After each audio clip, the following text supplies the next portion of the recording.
بسم اللہ الرحمن الرحیم تبارک الذی بیدہ الملک وهو على كل شيء قدير الذي خلق الموت والحياة ليبلوكم أيكم أحسن عملا وهو العزيز الغفور. وقال تعالى كل نفس ذائقة الموت ونبلوكم بالشر والخير فتنة وإلينا ترجعون. وقال تعالى كل من عليها فان وَيَبْقَى وَجْهُ رَبِّكَ ذُو الْجَلَالِ وَالْإِكْرَامِ. وقال النبي صلى الله تعالى عليه وسلم اکثروا ذکر عازم اللذات الموت. وقال عليه الصلاة والسلام الدنیا سجن المؤمن وجنت الکافر. وقال علیہ الصلاة والسلام لا الہ الا اللہ الا ان للموت سکرات. سبحان ربک رب العزت عما یصفون وسلام علی المرسلین والحمد للہ رب العالمین.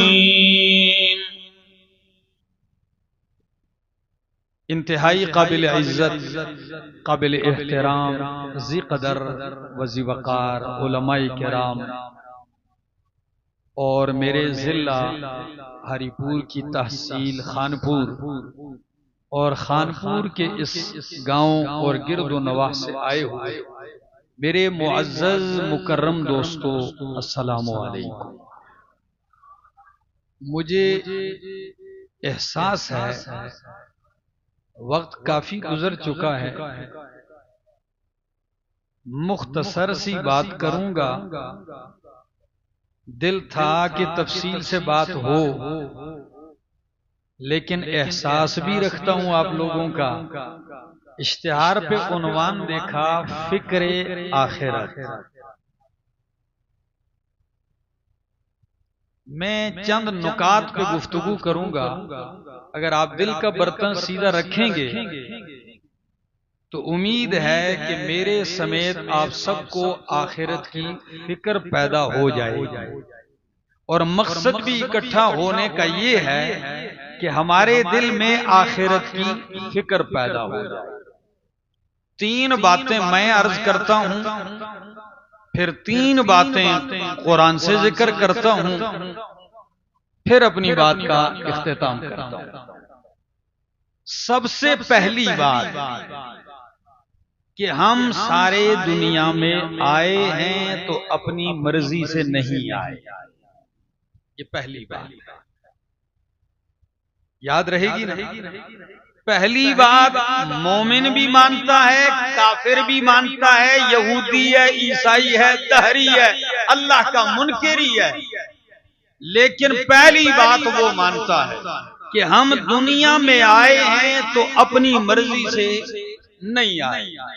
دوسری بات درمیان والی چھوڑتا ہوں استدلال کے لیے. دوسری بات کہ ہم نے دنیا سے جانا ہے تو اپنی مرضی سے نہیں جانا. یہ بھی مومن بھی مانتا ہے اور کافر بھی مانتا ہے. کتنے ہی لوگ ہیں نہیں جانا چاہتے پھر بھی جا رہے ہیں. تو جانا بھی اپنی مرضی سے نہیں، یہ بھی ساری دنیا مانتی ہے.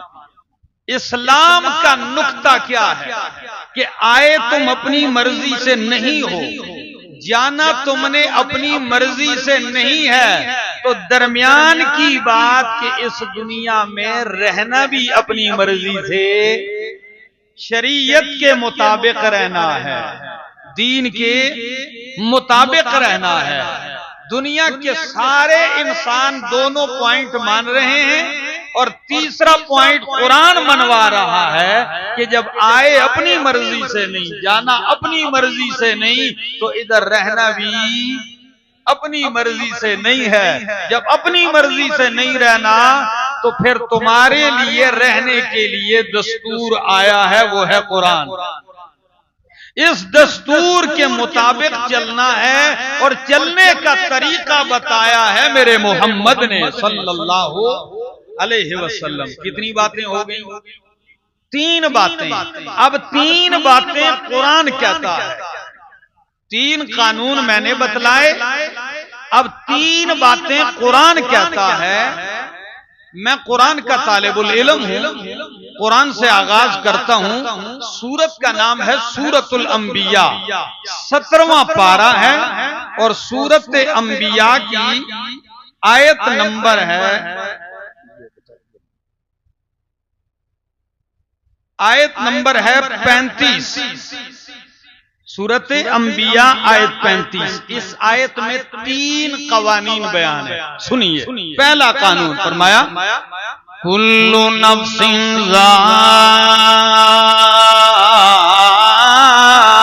ذائقۃ الموت۔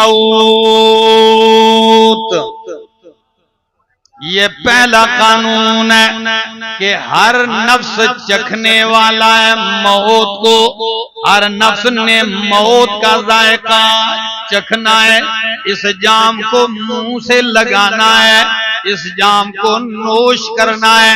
یہ پہلا قانون ہے کہ کوئی زندہ نہیں رہے گا، ہاں موت چکھے گا۔ کون بچے گا جو اس موت کو نہیں چکھے گا؟ فرمایا وَتَوَكَّلْ عَلَى الْحَيِّ الَّذِي لَا يَمُوتُ۔ اس زندہ پہ بھروسہ کرو، لا يموت، جس پہ موت نہیں آتی۔ اور وہ کس کی ذات ہے؟ انپورا لے کچھ تسی بول سو تے کچھ میں بول سو، ٹھیک ہے نا؟ تاں گل چل سی، ٹھیک۔ فرمایا موت سے پاک اللہ کی ذات ہے، اور قرآن کہتا ہے اللہ لا الہ الا هو الحی القیوم، کہ اللہ الحی زندہ ہے، خود زندہ ہے، دوسروں کو زندگیاں دینے والا ہے، القیوم خود قائم ہے، دوسروں کو قیام دینے والا ہے، دوسروں کو تھامنے والا ہے۔ موت تو درکنار، خانپور والوں قرآن کہتا ہے لا تأخذہ سنۃ ولا نوم، نہ اسے اونگ آتی ہے اور نہ اسے نیند آتی ہے۔ اللہ اکبر۔ اونگ سے بھی پاک، نیند سے بھی پاک۔ اور سورۃ رحمان میں قرآن کہتا ہے کل من علیہا فان، کلو، جہاں موت کا ذکر آتا ہے دنیا کی فنا کا، تو وہاں قرآن کھولو تو لفظ ذکر کیا جاتا ہے کل۔ کیا یہ لفظ ان کو دبی ہے، کہتے ہیں کل دے کل۔ کیا کئی لوگ کہتے ہیں کل مسلمانہ دی خیر ہوئے، کل کے کل، کل من علیہا فان، اس دھرتی پہ جتنے بھی آباد ہیں سب نے فنا ہونا ہے۔ وَيَبْقَى وَجْهُ رَبِّكَ ذُو الْجَلَالِ وَالْإِكْرَامِ، تیرے رب کی ذات باقی رہے گی۔ یہ پہلا قانون ہے کہ ہر نفس نے موت کا ذائقہ چکھنا ہے۔ دوسرا قانون وَنَبْلُوكُمْ بِالشَّرِّ وَالْخَيْرِ فِتْنَةً، دوسرا قانون بھی ضروری ہے۔ پہلا قانون ہر نفس نے مرنا ہے. دوسرا قانون کہ اللہ فرماتے ہیں ہم تمہیں آزمائیں گے، ہم تمہیں مبتلا کریں گے. نبلوکم بالشر والخیر، تمہیں شر میں بھی مبتلا کریں گے، تمہیں خیر میں بھی مبتلا کریں گے. فتنتن، آزمائش کے لیے. خیر اور شر میں مبتلا کریں گے. فتنتن کس کے لیے؟ آزمائش کے لیے. اب آپ کہیں گے خیر اور شر سے مراد کیا ہے؟ تفسیر روح المعانی امام آلوسی کی، اسی طرح تفسیر کبیر امام رازی رحمہ اللہ کی، تفسیر مدارک علامہ نصفی رحمہ اللہ کی، وہ مانا کرتے ہیں نبلوکم بالشر، کہ شر سے مراد وہ تمام چیزیں جو انسانی طبیعت کے خلاف ہیں. تمہاری طبیعت کی جتنی چیزیں خلاف ہیں ان سے بھی آزماؤں گا. بیماری ہے، دکھ ہے، غم ہے، پریشانی ہے، ان میں ڈال کے آزماؤں گا. طبیعت ان کو مانتی نہیں ہے. سیلاب آئے گا. آج کل تو عجیب نام نکل آیا، کلاؤڈ برسٹ. میں نے پہلے نہیں سنا، زندگی میں میں نے یہ نام نہیں سنا. بھائی کیا ہوتا ہے یہ کلاؤڈ برسٹ؟ یہ کیا ہے؟ یہ مہینوں کی بارش منٹوں میں اللہ برسا دیتا ہے. ہمارے دوست ہیں اسلام آباد میں، اس نے ان کے پاس اسلام آباد میں گیا تو بیٹھے ہی ان کو فون آیا کہ آپ کے پاس جو کام کرنے والا ملازم تھا پانی میں بہہ کے مر گیا. تو وہ پریشان ہوا. میں نے کہا کیا ہوا؟ ابھی بارش میں بہ گیا. تو میں نے کہا بارش میں کیسے بہ گیا؟ کہنے لگا صرف 3 منٹ کے اندر موٹر سائیکل پر تھا. 3 منٹ کے اندر اتنا موقع بھی اس کو نہیں ملا کہ باہر نکل سکے. موٹر سائیکل جا کے دوسرے دن ملا اور اس کی میت اسی دن مل گئی. تو یہ طبیعت مانتی ہے یہ چیزیں؟ بے شر والخیر. اور کبھی ہم تو یہ کہتے ہیں کہ بنیر والے آزمائش میں، باجوڑ والے آزمائش میں، ہم یہ کہتے ہیں کہ پنجاب والے سیلاب نے آزمائش میں، سیالکوٹ ملتان والے آزمائش میں. صرف وہ آزمائش میں نہیں، وہ مزاج کے خلاف آزمائے جا رہے ہیں. اور ہری پور خانپور والوں، میں اور آپ جو ادھر بیٹھے ہیں ہم بھی آزمائش میں ہیں. بالخیر، کبھی آزمائش خیر کے ذریعے ہوتی ہے. خیر کیا؟ جوانی ہے، صحت ہے، مال ہے، اولاد ہے، کاروبار چل رہا ہے، عزت مل چکی ہے، بھلے بھلے ہو رہی ہے. ادھر کھڑے ہوتے ہیں ہجوم بن جاتا ہے، لوگ ملنے آتے ہیں. آپ کیا سمجھتے ہیں یہ کوئی آخرت کا فیصلہ ہو گیا؟ یہ فیصلہ نہیں ہوا، یہ بھی آزمائش ہے. کیا ہے؟ تو دوسرا قانون دنیا میں ہو تو آزمائش میں ہو، آزمائے جاؤ گے. نبلوکم بالشر والخیر فتنۃ. تیسرا قانون وہ یہ ہے وَإِلَيْنَا ترجعون. جتنا مرضی ہے باغ پھر لو، لوٹ کے ہمارے پاس ہی آنا ہے. تو کتنے قانون بیان ہوئے؟ پہلا موت آئے گی. دوسرا قانون دنیا میں آزمائے جاؤ گے. وَلَنَبْلُوَنَّكُمْ بِشَيْءٍ مِّنَ الْخَوْفِ وَالْجُوعِ وَنَقْصٍ مِّنَ الْأَمْوَالِ وَالْأَنفُسِ وَالثَّمَرَاتِ وَبَشِّرِ الصَّابِرِينَ. اللہ اکبر. آزماؤں گا تمہیں. اور سورت کا نام ہے سورت الملک. یہ میرے سامنے اللہ کا قرآن ہے، 29واں پارہ ہے. اور 29ویں پارے کی پہلی آیت فرمایا تبارک الذی بیدہ الملک. خانپور والو اس جملے پہ کبھی غور کیا ہے؟ تبارک الذی، برکتوں والی ہے وہ ذات، بیدہ الملک، جس کے ہاتھ میں بادشاہت ہے. ساری سلطنت کس کے ہاتھ میں ہے؟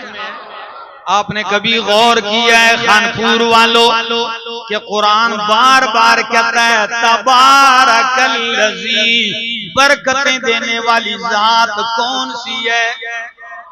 ہمارے عقیدے کا بیڑا غرق ہوا ہے، کہتے ہیں حضرت ایک تو 8.5 دی برکت ہے، کوئی کہتا ہے حضرت ہماری دیگ میں ذرا دو آب دہن ڈال لو برکت ہو جائے، پاویں نسوارا علی 60 بیچ برکت ہو جائے۔ یہ چھوڑو، ہمارے پاس ایک پیر تھا، ہم کرکٹ کھیلتے تھے، چھوٹے چھوٹے تھے، سڑک کے کنارے، تو 15-20 مرید اس کو کاندھے پہ اٹھا کے لے کے جاتے تھے۔ ہم کہتے اللہ کا بندہ تانگے میں نہیں بیٹھتا، اس وقت تانگے ہوتے تھے، تو یہ تانگے میں نہیں بیٹھتا، گاڑی میں نہیں بیٹھتا، کوئی 25-30 آدمی آگے، وہ ایک کے کندھے پہ بیٹھا ہوا ہے، جب تھکتا تو دوسرا تیار ہوتا تو فوراً اس کے کندھے پہ چڑھ گیا، وہ تھک گیا تو تیسرا مرید تیار اس کے کندھے پر۔ یہ کوئی خیر تعجب کی بات نہیں، تعجب کی بات اگلی ہے جو خود دیکھا ہے نظارہ، وہ کیا ہے؟ حضرت کو تقاضا شریف آ گیا تو ٹینکی اوپر سے خالی کر دی، ٹھیک ہے نا، مرید کے کندھے پر ہی ٹینکی ساری خالی کر دی۔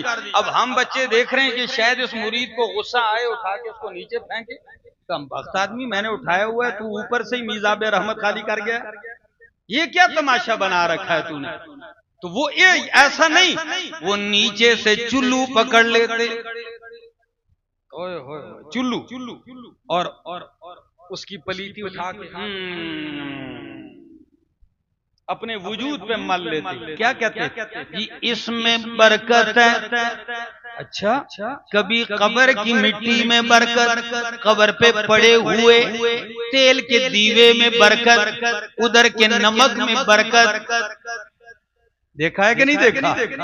ہاں، یہ بیچارے قرآن نہیں سمجھے ہیں، اگر رب کا قرآن دیکھا ہوتا تو قرآن کہتا تبارک الذی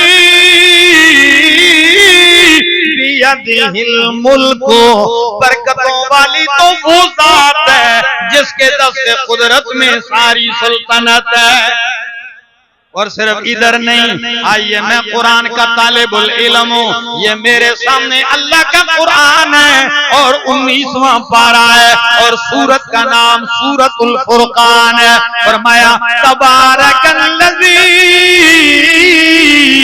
نزل الفرقان علی عبدہ لیکون للعالمین نذیرا، تبارک الذی جعل فی السماء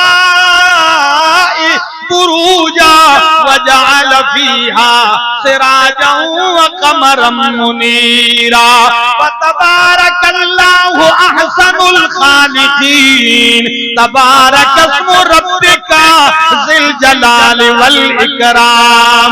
نماز میں کہتے ہو سبحانک اللہم وبحمدک وتبارک، وہ بولو وتبارا، قسموں کا اللہ بابرکت نام تیرا ہے۔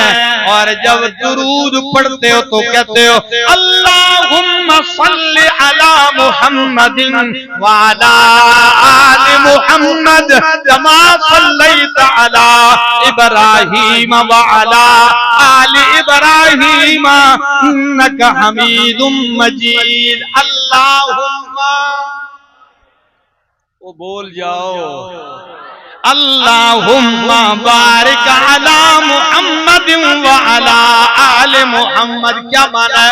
اللہ محمد الرسول اللہ پہ برکتیں نازل فرما۔ تو میں نے اتنی آیتیں پڑھی ہیں، نماز کا کلمہ پڑھا ہے، درود پڑھا ہے، یہ سارا کچھ بتلاتا ہے کہ برکتیں دینے والا کون ہے۔ اللہ اکبر، تبارک الذی بیدہ الملک، برکتوں والی ہے وہ ذات جس کے ہاتھ میں سلطنت ہے، وَهُوَ عَلَى كُلِّ شَيْءٍ قَدِيرٌ۔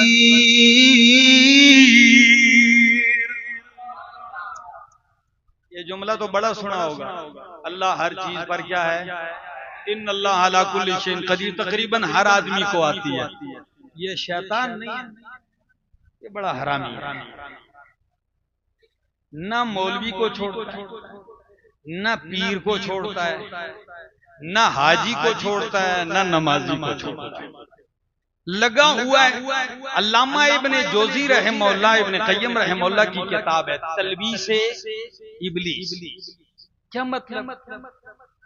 ابلیس کیسے جال پھینکتا ہے گمراہ کرنے کے لیے، تو سنا دیتا ہوں ایک لطیفہ سن لو۔ کہتے ہیں شیطان کے پاس چھوٹے چھوٹے شتونگڑے جمع ہو گئے، انہوں نے کہا جی حضرت فلاں علاقے میں ایک عبادت گزار بھی ہے، بڑا عبادت گزار، اور ایک کنارے پر ایک عالم بھی ہے، ہم نے دونوں پہ بڑا زور لگایا لیکن گمراہ کرنے میں ناکام رہے۔ شیطان جو بڑا تھا نا، اس نے کہا اچھا توڑے وسے دی گل نہیں، چلو ہوں میں آنا۔ اب بڑا شیطان آ گیا اس گاؤں میں، کہتا ہے جو عبادت گزار ہے نا، اس کو تو چٹکیوں میں گمراہ کر دوں گا، البتہ جو عالم ہے نا اس پہ وقت لگے گا۔ اب جب لوگ آ گئے، یہ 7 شتونگڑے جا رہے ہیں چھوٹے چھوٹے، اس کے آگے سے وہ عبادت گزار آ رہا ہے، نورانی چہرہ بڑا۔ جیسے ہی شیطان اس کو ملتا ہے نا، کہتا ہے حضرت آپ سے بڑا ولی تو اس علاقے میں ہے ہی کوئی، آپ سے پہنچی ہوئی سرکار تو دوسری ہے ہی کوئی، ساڈا بھروسہ اعتماد ہی تواڈے تے۔ کہا جی بولو مسئلہ کیا ہے؟ کہتا جی ہمارا ایک مسئلہ پھنسا ہوا ہے، اگر آپ حل کر دیں۔ انہوں نے کہا جی آپ بتائیں۔ کہنے لگا جی ذرا سوچ کے دسنا ہے۔ کہا جی ٹھیک ہے بتاؤ۔ کہنے لگا یہ بتائیں اللہ 7 آسمانوں اور 7 زمینوں کو انڈے میں ڈال سکتے ہیں کہ نہیں؟ انڈے کو بڑا بھی نہ کریں اور آسمان و زمین کو چھوٹا بھی نہ کریں۔ خانپورہ لیو شیطان دا جال سمجھا نہیں؟ اب آپ بھی سوچ میں پڑ گئے ہوں گے کہ بھئی 2 کاموں میں جو ایک کام تے کرنا، یا انڈے کو بڑا کرنا پڑے گا کہ اتنا بڑا ہو جائے کہ 7 آسمان و زمین اندر آ جائیں، تو یا آسمان و زمین کو پریس کر کے چھوٹا کرنا پڑے گا تاکہ یہ آ جائیں۔ کہنا جی انہوں نے ایک گل بھی نہیں کرنی۔ آپ چکرا آ گیا، کہتا ہے جی ایک کام تے اسی۔ جب چکرایا شیطان ساتھیوں سے کہتا ہے چلو آگے، عبادت گزار کو ادھر ہی چھوڑا، آگے چل پڑا۔ جب آگے گئے ساتھی کہہ رہے ہیں اللہ دے بندے چھوڑ کے آگے ہو بیچ میں کچھ تو آگے، کہتا ہے او بھائی رہ کیا گیا، جب میں نے اس کو اس ذات پر جو اس کا خالق اور مالک ہے اس کے بارے میں شک میں ڈال دیا تو باقی چیزیں کیا رہی ہیں؟ جس کی عبادت کر کر کے یہ ولی بنا پھرتا ہے اس کے بارے میں جب شک میں ڈال دیا، باقی میرا چٹکیوں کا کام ہے، آگے چلے۔ جب عالم کے پاس گئے اس کو کہتے ہیں جی آپ تو بڑے علامۃ الدہر والقہر والغضب ہیں، بہت بڑے آپ علامہ ہیں، اتنے علم کا دریا ہے اور آپ سے بڑا علامہ ہی کوئی نہیں۔ کہ جی گل کرو۔ کہتا جی جلدی جواب نہیں دینا، سوچ کے دینا۔ میں کہا جی بولو۔ وہی سوال کہ اللہ 7 آسمانوں زمینوں کو انڈے میں ڈال سکتے ہیں کہ نہیں؟ انڈا بڑا بھی نہ کریں، آسمانوں زمینوں کو چھوٹا بھی نہ کریں۔ کہتا ہے جلدی نہ کریو مولوی، جلدی کر دیں۔ کہا جی جلدی نہیں کرتا ہوں، ہاں اللہ ڈال سکتا ہے۔ کیا کہا؟ اللہ ڈال سکتا ہے۔ کہا مولانا صاحب کچھ تے سوچو۔ انہوں نے کہا میری اور آپ کی کھوپڑی میں آئے یا نہ آئے، لیکن میرے رب کا قرآن کہتا ہے وَهُوَ عَلَىٰ كُلِّ شَيْءٍ قَدِيرٌ۔ اللہ ہر چیز پر قادر ہے، تو 7 آسمانوں کو انڈے میں ڈالنے پر بھی اللہ قادر ہے۔ کہتا ہے میری کھوپڑی میں جاوے یا نہ آوے، دفع ہو جا۔ شیطان نے کہا ہو گیا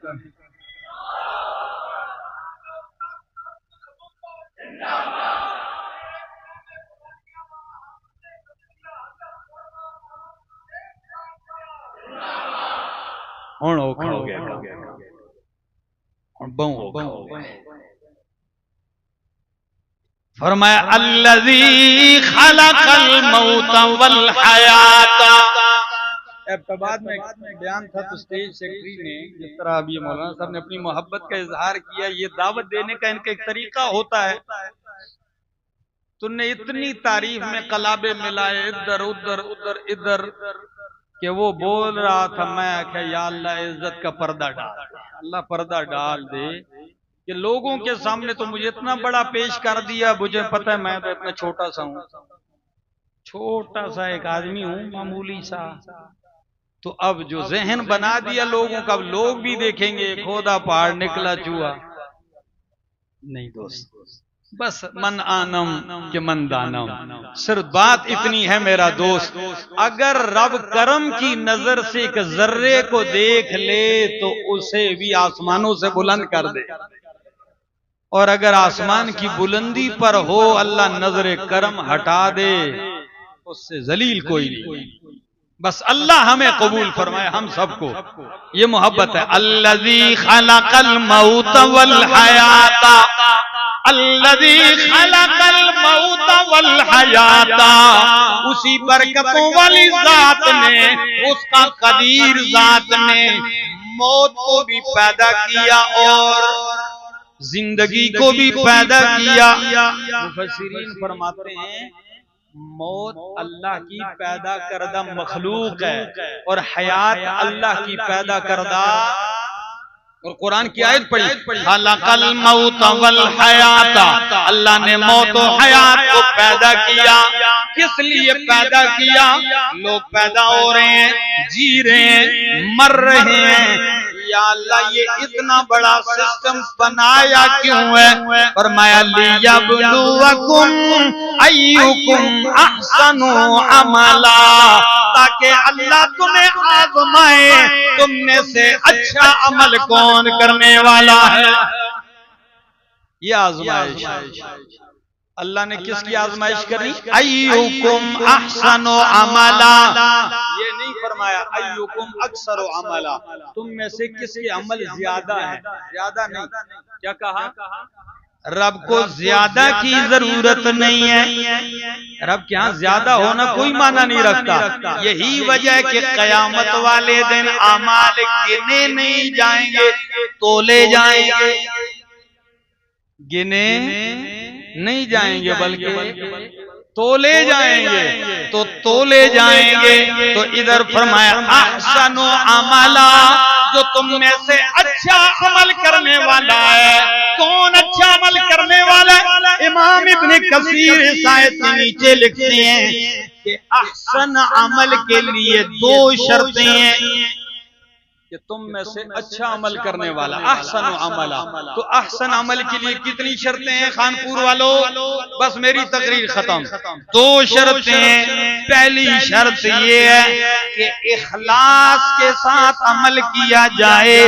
دوسری شرط یہ کہ سنت کے مطابق کیا جائے. بات ختم. احسن عمل اخلاص کے ساتھ. دوسری شرط، کتنے ہی اخلاص کے ساتھ ایک آدمی نماز کے اندر 3 سجدے کر لے قبول ہو جائیں گے. اخلاص تو ہے، قبول